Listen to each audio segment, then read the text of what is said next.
Today I'm going to say, what if Jackson recovered in time to fight at Gettysburg? He didn't die, he got much better. I'm not dead yet, I've got much better. In the published version of Gettysburg, you have the Stonewall Jackson scenario. There are two main differences. The first one is that you have just two corps, Longstreet and Jackson. A.P. Hill and Richard Ewell were somewhat hampered by the fact that they're new commanders. They moved just a hair slower. If Jackson had been there, he might have shown up sooner. So, you have a slight acceleration of the Confederate appearance at Gettysburg. This makes for a much more aggressive Confederate opening. I won't say it's fair or balanced, though I played it a few times and it's certainly not a sure thing. This does make a lot of difference. South definitely is favored, and there's nothing really magic added. There's the magic of Jackson's leadership is what's added.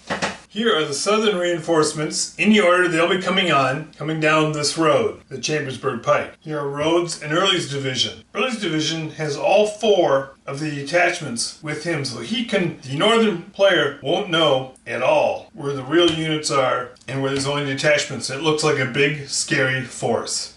And until he knows, it pretty much is a big, scary force. The North initially comes in with Reynolds on turn one. Buford's cavalry is here at Gettysburg, and then as the rest of the Northern Army comes in through the day, they'll be coming in here. But they come in very scattered at first, and have to come all the way up across the board to join the battle. The Southern units are much closer, and time is of the essence. All of these units here, and all of these units here, and this unit, come in the last two turns of the game.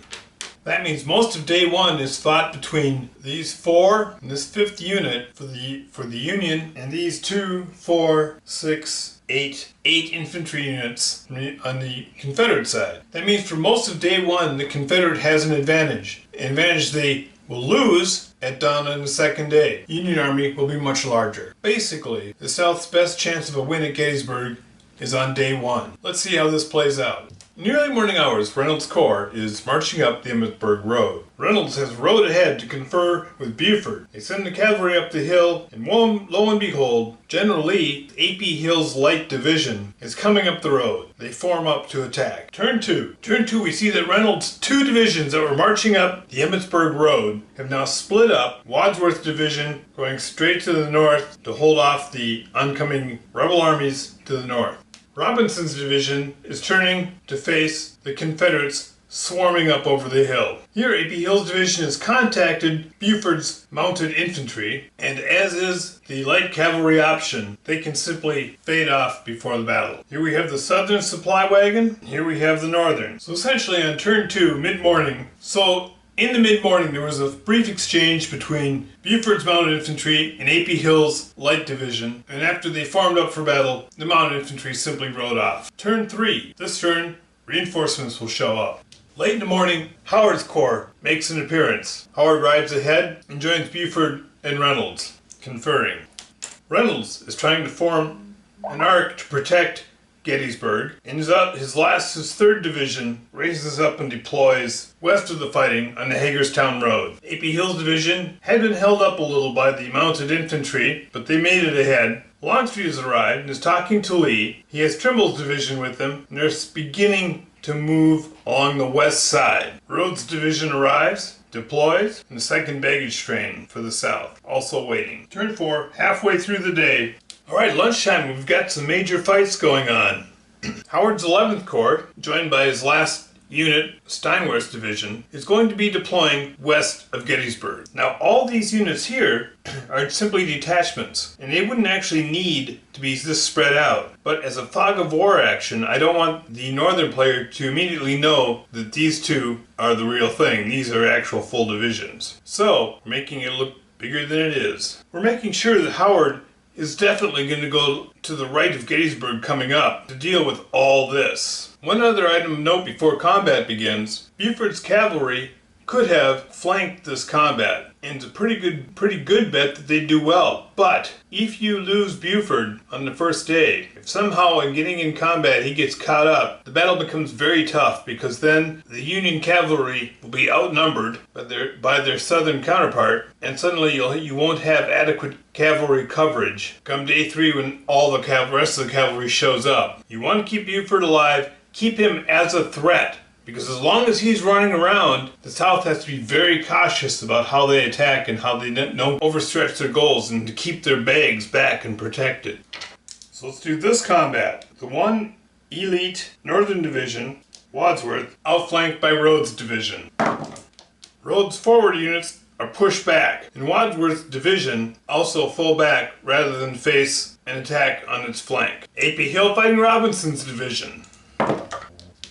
They both become spent. Robinson elects to fall back, rather than risk the chance of being lost this early. Longstreet's division, facing off against the newly arrived Raleigh's division of Reynolds' Corps.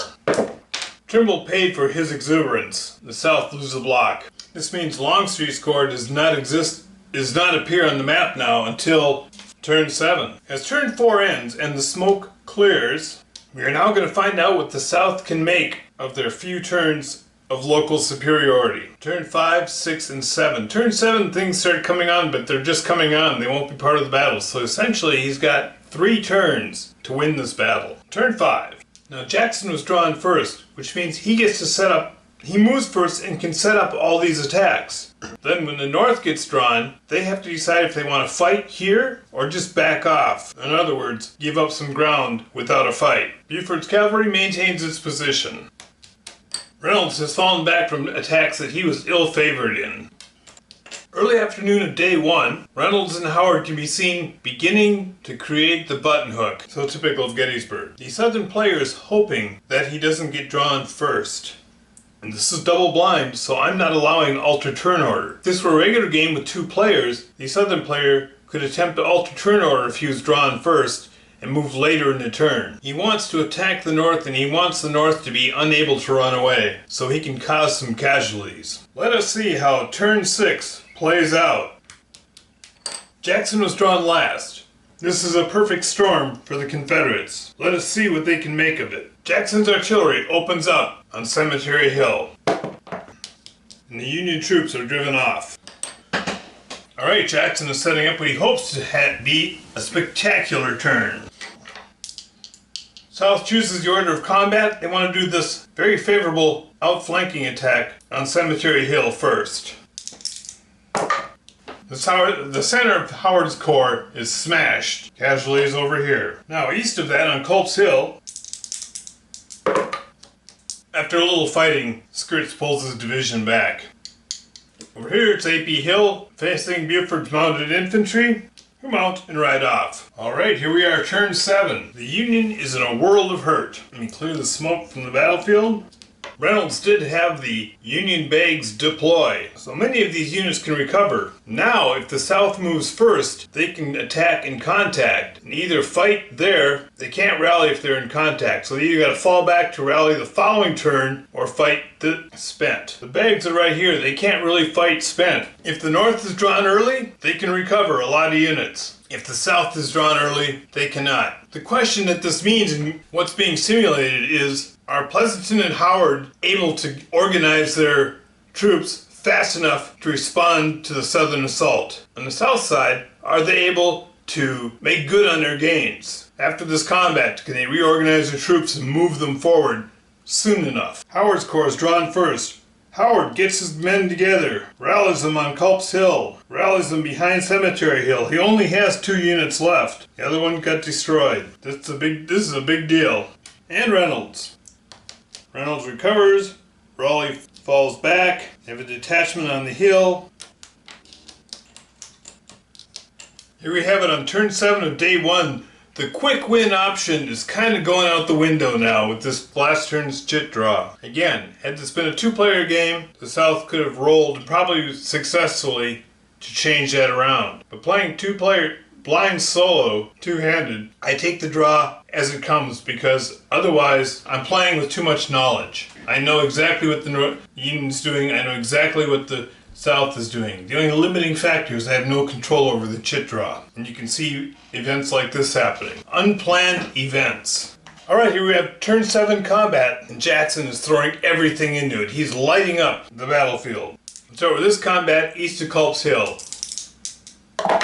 That's just a detachment. They're able to slow the advance and then fall back. On Culp's Hill, Jackson's troops get thrown back. Behind Cemetery Hill, right in front of the baggage train.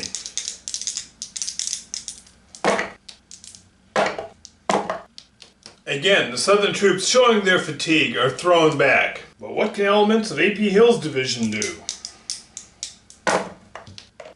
Although unable to maintain control of the hill, they do destroy another Northern unit. Moving down the line.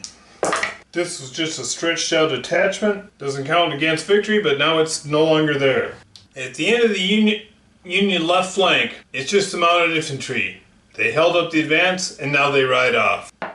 Now this was really close because at this point, turn 7, the Union troops have 5 infantry blocks on the battlefield. They've lost 2. If they lose a third on this turn, the army's broke. So had this battle fought a little differently in center here, the South would have won on the end of turn 7. But now we go to turn 8. On turn 8, the North gets 1 more block. The rest of Sickles' corps arrives. Now the Union Army has a strength of 6 blocks, 6 infantry blocks on the map at the end by turn 8. They've lost 2. They lose 1 more, they lose the battle. They would have taken 50% losses and say, we're out of here. The South desperately needs to inflict 1 more infantry unit casualty. Let's see how this goes.